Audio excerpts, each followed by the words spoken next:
Sa mundo ng construction, hindi sapat ang lakas. Kailangan din ng tamang bilang ng tao at tamang sistema. Sa video na ito, aalamin natin kung ilang manggagawa ang kailangan para sa rebar installations gamit ang actual productivity rates. Iwas sayang sa oras, bawas gasto sa labor, at maayos na scheduling ng proyekto. Yan ang hatid ng tamang manpower estimation. Kaya kung ikaw ay isang engineer, contractor o foreman or skilled worker, tutok na. Dahil ito ang required manpower for rebar installation based on productivity rates.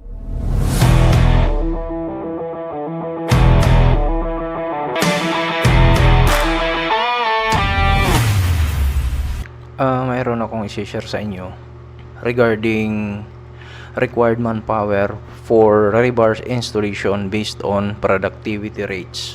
Kukunin natin, pag-aaralan natin ngayon, ang gagawin natin ngayon, kukunin natin yung rebar work manpower requirement para sa isang project gaya nitong slab. Halimbawa, itong buong slab, isang buong second floor. Kukontratahin natin yung installation ng rebars ng beam and slab. So ito ang sample niya. Ang given data, total weight of rebars is 100,000 kilograms, assuming na 100,000 kilograms ang na-estimate natin. Ang productivity rate na gagamitin natin para sa slab and beams, ito kukunin natin doon sa actual na ginagamit na productivity rate sa construction. Ito ang ginagamit namin, yung tinatawag na kumbaga labor productivity rate na approved ng management as per actual output. So ito, papakita ko sa inyo kung saan to nanggaling. Ito yon. Since nasa rebar installation tayo, suspended slab ito is 0.029 man-hour per kilograms, and the beam installation, yung elevated beams, since elevated siya sa nasa second floor, so kukunin natin is 0.032 man-hours per kilogram. So i-add lang natin to, ito tsaka ito, i-add natin since slab naman at saka elevated beams ang i-install natin doon sa project sa isang second floor. So i-add natin, add lang natin siya. Itong gagamitin natin na productivity rate, ito yon. So yun ang gagamitin natin since dalawang gagawin natin, itong sa slab at saka sa beams. Yun ang ano natin, sa isang floor kasama naman yan. So yung gagamitin natin sa installation lang to, installation ng rebar sa beam and slab. So ang duration naman natin na target, yung pinapagawa sa halimbawa, ang target 45 calendar days, 45 days. At saka ang working hours niya per day is 8 hours. Wala tong overtime. Kung sakaling maggawa ka ng overtime, babaguhin mo lang yung hours per day. Pero since dito sa for the sake of this tutorial, 8 hours lang gagamitin natin. Pero madali lang, just in case gusto mo, halimbawa, mga mag-OT ka hanggang alas 10 or alas 12 madaling araw, pwede yun, dadagdagan mo lang naman ng oras per day.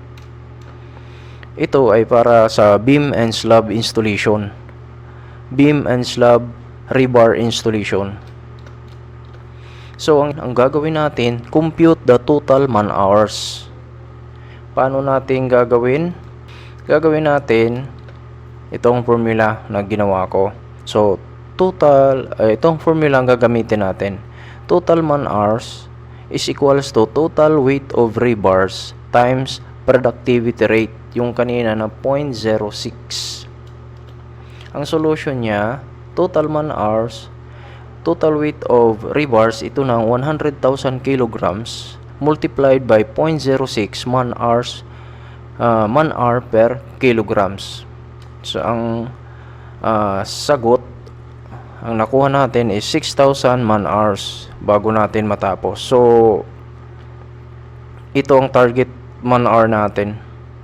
sa 100 kilograms na rebars. So, step 2, compute available man-hours per worker. So, ang formula is man-hours per worker equals to duration in days times work hours per day.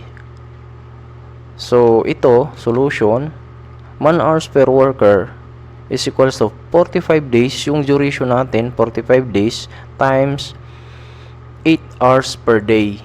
Para ma-cancel ito, cancel natin to. Cancel natin to.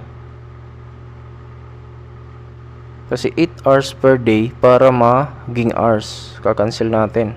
Kung multiply natin. So, ang matitira, hours na lang. So, naging 360 hours. Ito ang ano natin. Man hours per worker. Ngayon, step 3. Compute number of stillmen.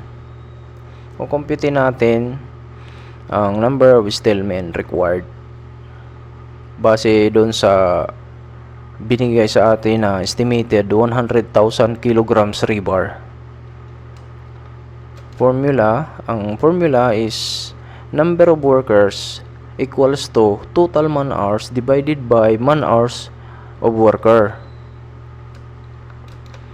Number of workers is total man hours 6,000 man hours divided by 360 yung total man hours workers. So ngayon, ang number of workers is 16.67. So round up natin, ang required number of stillmen is 17 workers. So nakuha na natin, di ba? Madali lang. Pagka mangontrata tayo, ito lang na lagi natin gagawin. So compute the total labor cost.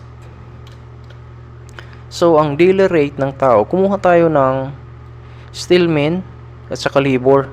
Kasi kung puro stillman, mataas ang price, mataas ang labor cost mo. So kumuha tayo ng labor. Since 17 ang nakuha natin, gawin natin ang stillman is 10, ang labor naman is 7. So ang total labor cost formula is equals to number of worker times daily rate and times the duration. Ito yan. So 7 sa labor rate at 650 yung labor rate natin times 45 yung duration is equals to 204,750. Yun ang labor cost natin ng helper. So ang stillman naman, pag kumuha tayo ng stillman ang kinuha natin tsaka labor. Hindi tayo kumuha ng lahat stillman kasi kung stillman ang kukunan natin, mas mahal ang labor. Actually mataas nga to mataas ang labor cost.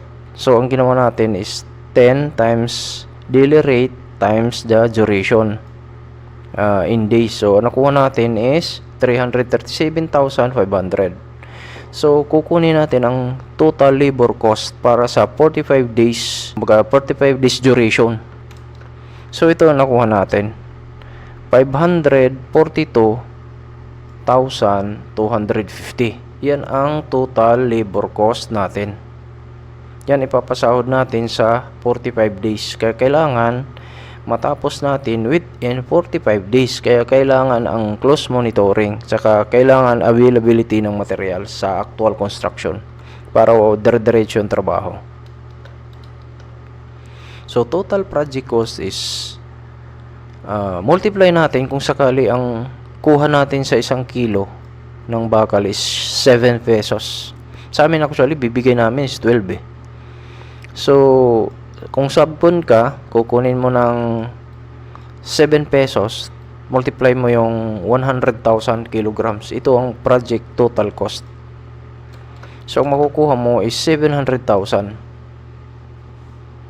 So, ngayon, titingnan mo yung profit mo. Kung kikita ka ba.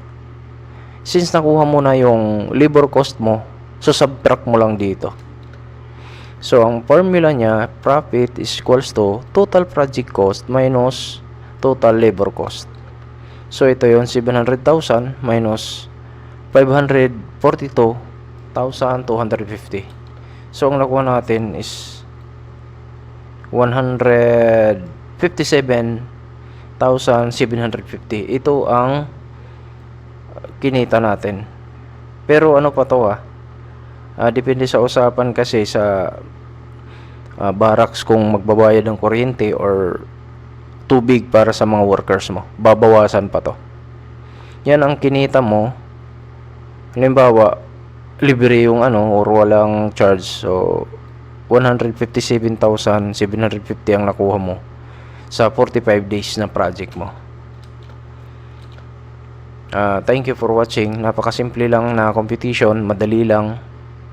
So, huwag niyong kakalimutan na mag-share at mag-follow itong video na to para masubaybayan niyo mga ganitong klase ng tutorial.